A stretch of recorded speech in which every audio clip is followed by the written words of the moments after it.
बहुत समय पहले मनकपुर छोटे से गांव में ममता नाम की बहुत ही गरीब औरत अपने बेटे लोकेश के साथ एक छोटे से घर में रहती थी। ममता दूसरों के घरों में खाना बनाने का काम किया करती थी, जिससे घर का गुजारा होता था।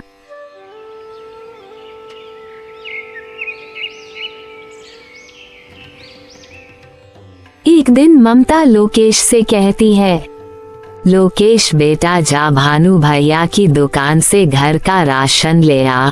अगर वह पैसे मांगे तो कह देना कि पैसे अगले महीने दे देंगे।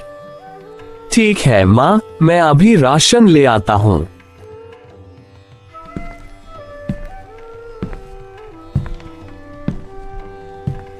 लोकेश भानु की दुकान पर राशन लेने पहुँच जाता है। वह भानु से कहता है, भानु भैया, माँ ने राशन मंगाया है। उन्होंने कहा है कि पैसे अगले महीने दे देंगे। तुमने मुझे क्या समझ रखा है जो मुंह उठाए उधार लेने चले आते हो यहाँ? अरे उधार की वजह से मेरी दुकान बंद होने की कगार पे है। अभी तुमने पहले के पैसे दिए नहीं है और उधार लेने चले आए। देखो भाई, मैं उधार का कोई सामान नहीं दे सकता।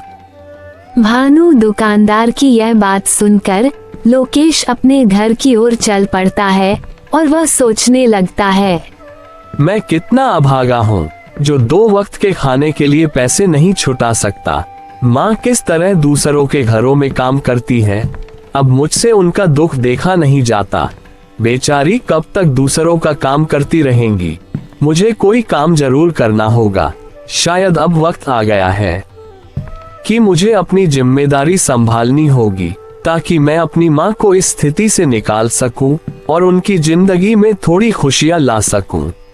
लोकेश ये सोच ही रहा था, तभी उसकी नजर एक ऋषिवा पर पड़ी। ऋषिवा ने लोकेश को अपने पास बुलाया और बोले, क्यों उदास हो प्यारे बेटे? तुम्हें देखकर ऐसा लगता है जैसे तुम किसी बड़ी समस्या से जूझ रहे हो। ऋषिवा, मैं एक गरीब लड़का हूँ। मेरे पास कुछ नहीं है, सिर्फ एक सपना है कि एक दिन मैं अपनी माँ की मदद कर सकूं। वो दूसरों के घरों में जाकर काम करती है, फिर भी उन्हें इतने पैसे नहीं मिलते जिससे पूरे महीने का गुजारा हो जाए। मुझे तो समझ में नहीं आ रहा कि मैं क्या करूं, मेरी जिंदगी में आगे क्या होगा। तुम्हारे मन में जो सपना है वह एक दिन जरूर पूरा होगा बेटा। तुम बड़े तकदीर वाले हो, तुम्हारा भाग्य बहुत उज्जवल है। बहुत ही जल्दी ऐसा वक्त आएगा जब हर किसी की जुबान पर सिर्फ तुम्हारा नाम होगा। लेकिन मैं तो केवल एक साधारण सा लड़का हूँ। मेरे पास तो साधन भी नहीं है और ना ही मैं कोई राजा हूँ। फिर हर किसी की जुबान पर मेरा नाम क्यों होगा? स्वामी, मैं समझ नहीं पा रहा हूँ कि आप क्या कहना चाहते हैं। इस संसार में हर एक व्यक्ति की कहानी अनोखी होती है और तुम्हारी कहानी अभी शुरू हुई है। इतना कहकर ऋषिवा वहां से चले जाते हैं।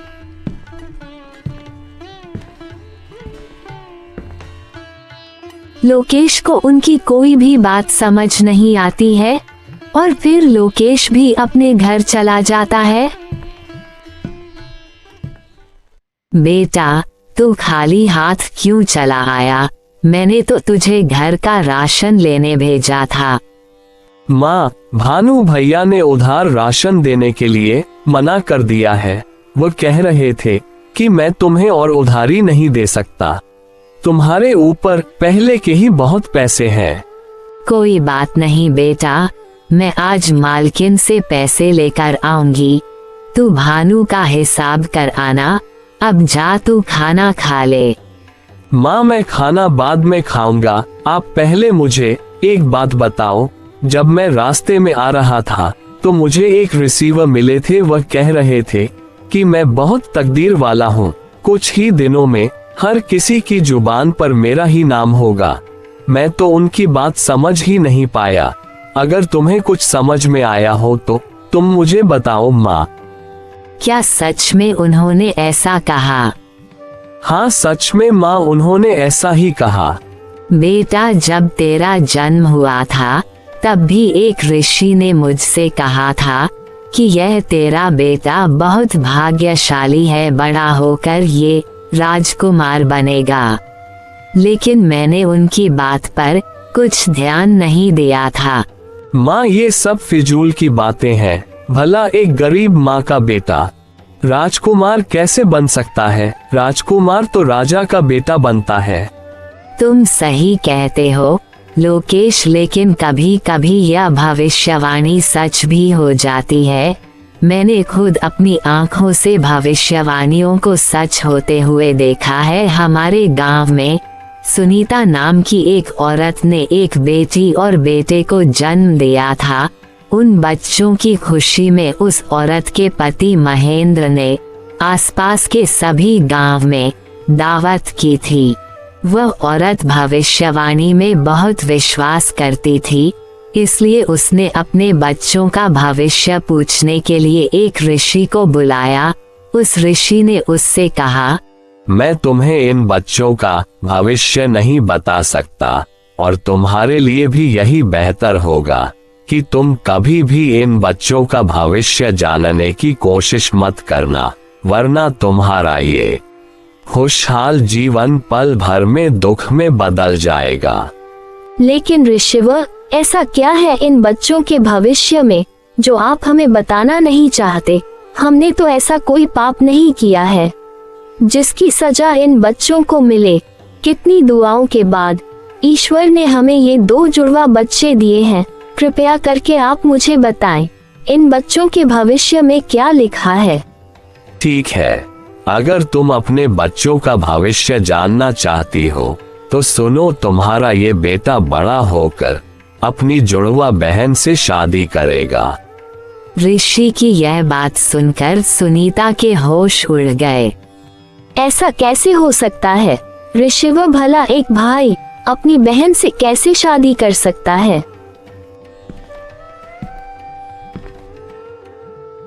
मैं ये भविष्यवाणी नहीं मानता। तुम झूठ बोल रहे हो। मैं आपकी बातों पर विश्वास नहीं कर सकता। अगर बेटा तुम्हें मेरी बातों पर विश्वास नहीं तो कोई बात नहीं, जब समय आएगा तो तुम सब खुद देख लोगे। इतना कहकर ऋषि वहां से चला जाता है। फिर सुनीता अपने पति से कहती है, नहीं, ये तो असंभव है। मेरे बच्चे आपस में विवाह नहीं कर सकते, चाहे कुछ भी हो जाए। मैं ऐसा नहीं होने दूंगी। मुझे अपनी बेटी को मरवा देना चाहिए, तभी भी ये भविष्यवाणी गलत साबित होगी। तुम ये क्या बेहुदा बात कर रही हो? उस आदमी की बातों में आकर तुम इस मासूम की जान लेना चाहती हो। कितने वर्षों बाद ईश्वर ने हमें औलाद का सुख दिया और तुम कह रही हो कि हम इस मासूम बच्ची को मरवा दें। ऐसा नहीं करना चाहती, लेकिन हमें इन भविष्यवाणियों को हल्के में नहीं लेना चाहिए, क्योंकि यह भविष्यवाणियां मेरे जीवन में एक महत्वपूर्ण भूमिका निभाती आई है। कई बार ऐसा हुआ है जब मैंने इनकी अनदेखी की है तो मुझे इसका नुकसान उठाना पड़ा। हमें इन भविष्यवाणियों को गंभीरता से लेना चाहिए, क्योंकि यह सिर्फ शब्द नहीं है बल्कि हमारे भविष्य के संकेत हैं। इसलिए इस भविष्यवाणी को नजरअंदाज करना हमारे लिए सही नहीं होगा। देखो सुनीता, हमें समझदारी से सोच समझ कर ही कोई कदम उठाना चाहिए। बताओ अब हमें क्या करना होगा? तुम इस बच्चे को कहीं दूर ले जाकर मार दो। हमें ना चाहते हुए भी ऐसा करना ही होगा। इसी में हमारी भलाई है। अगर भविष्यवाणी सच हो गई तो अनर्थ हो जाएगा। ठीक है, जो आज तक किसी ने नहीं किया वह मैं करूंगा। अपने ही हाथों से अपनी बच्ची की जान लूंगा। तुम इस बच्ची को किसी कपड़े में लपेट दो जिससे मुझ पर किसी को शक ना हो। वो आदमी उस बच्ची को एक ऊंची पहाड़ी पर ले जाता है और फिर उसे पहाड़ी से नीचे फेंक देता है, लेकिन वो बच्ची किसी तरह बच जाती है। एक अमीर आदमी उस जगह से गुजर रहा होता है, तभी उसकी नजर उस बच्ची पर पड़ती है। अरे वाह, कितनी प्यारी बच्ची है। लेकिन यह बच्ची इस जंगल में क्या कर रही है? इसे यहाँ पर कौन छोड़कर गया होगा। मुझे इसे अपने साथ लेकर जाना चाहिए, वरना इसे कोई जंगली जानवर खा जाएगा। वो अमीर आदमी उस बच्ची को अपने घर ले जाता है। अरे कहाँ हो भाग्यवान, जरा जल्दी इधर आओ, यह देखो मेरे साथ कौन आया है। अरे ये किसका बच्चा उठा आए हैं आप? मैं क्या तुम्हें कोई बच्चा उठाने वाला दिखाई देता हूँ? अरे नहीं, मेरा मतलब वह नहीं जो आप समझ रहे हैं। मेरे कहने का मतलब ये है कि तुम्हें ये बच्चा कहाँ से मिला? यह नन्ही परी मुझे पहाड़ियों वाले जंगल में मिली है। पता नहीं इसे वहाँ पर कौन छोड़ के गया था।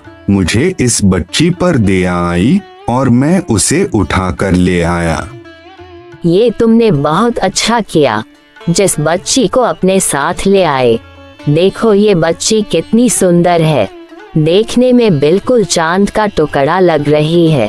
आज से ये बच्ची हमारे परिवार का हिस्सा है। हम इसे भी अपने बेटे सोहन की तरह ही पालेंगे। अब से हमारे एक नहीं बल्कि 2 बच्चे हैं।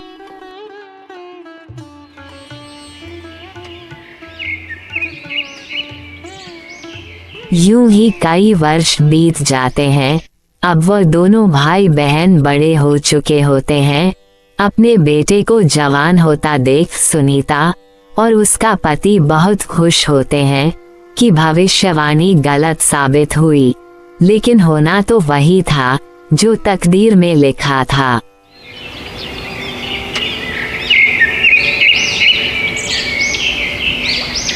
एक दिन सुनीता का लड़का किसी काम से बाहर कहीं दूर जा रहा होता है।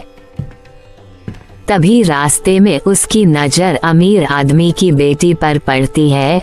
उसे देखकर वह सब कुछ भूल जाता है। क्या होगा आगे? क्या सुनीता का लड़का बना लेगा उसे अपनी बहू? जल्द ही लौटेंगे इसके अगले पाठ में।